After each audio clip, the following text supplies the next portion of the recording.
cats, it's Eric Andreas with YourGuitarSage, and today,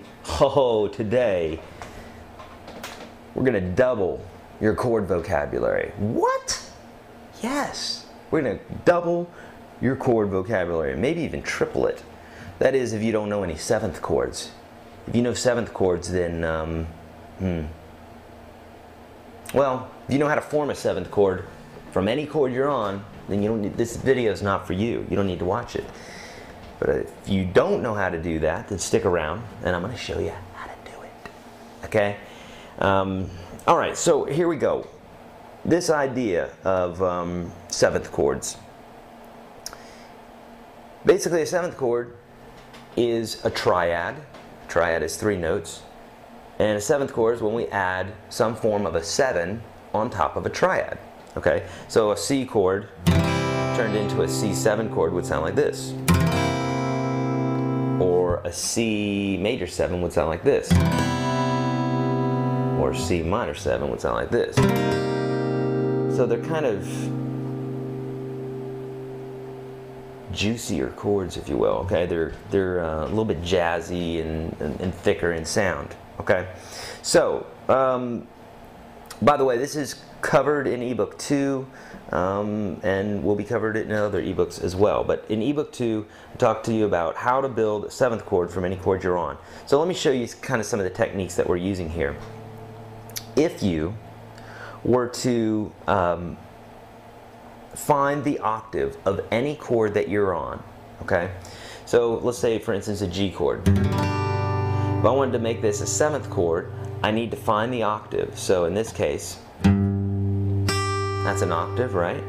I could take this note and drop it by a whole step. So play the same chord, drop this note back a whole step, and I get this sound. Or if you're used to playing this G chord, just drop this note back there, and that's what you get. Okay? Or for instance, let's take a C major chord. Here's a C, here's a C.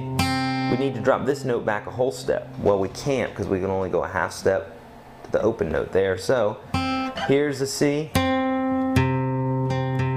If you watch my video on octaves, you'd know this. So drop this pinky back a whole step, and now we get a seventh chord, C7 chord. Okay, so you can do this with pretty much any chord. Let's take a D chord. There's a D. Here's a low D, high D. Drop this D back a whole step to there. Keep the rest of the chord the way it was. So we're keeping these 2 fingers.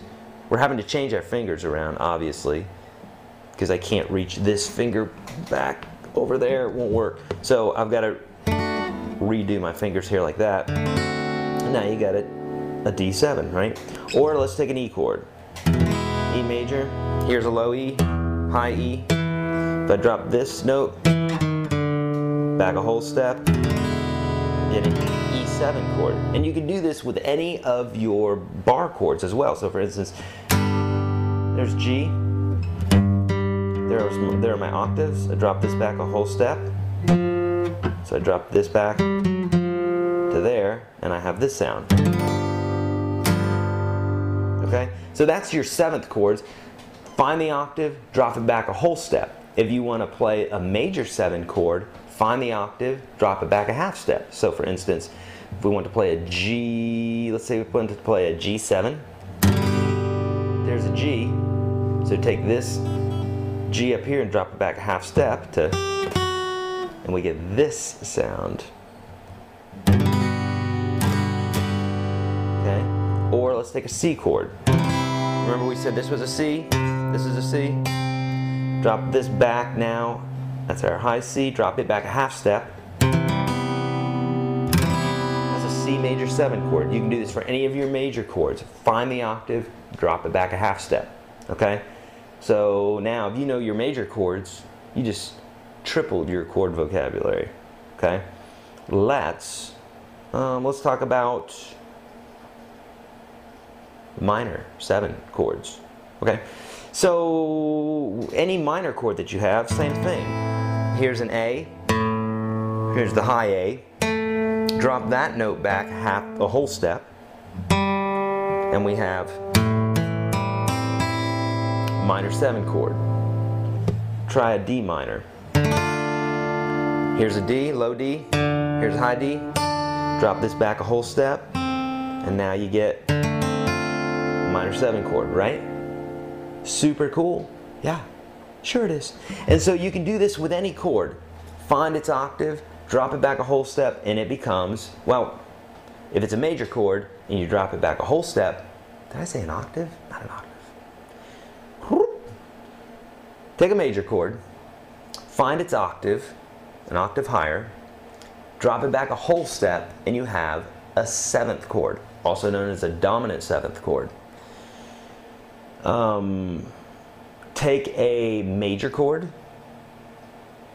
find its octave, drop that high octave back a half step, and now you're going to get a major 7. Take a minor chord, find its octave, drop it back a whole step, and you have a minor 7 chord. All right, so there you go. If you want illustrations on this, go to YourGuitarSage.com. Get eBook2. Check it out. All right, keep practicing. If you haven't already, hit subscribe, and see you later.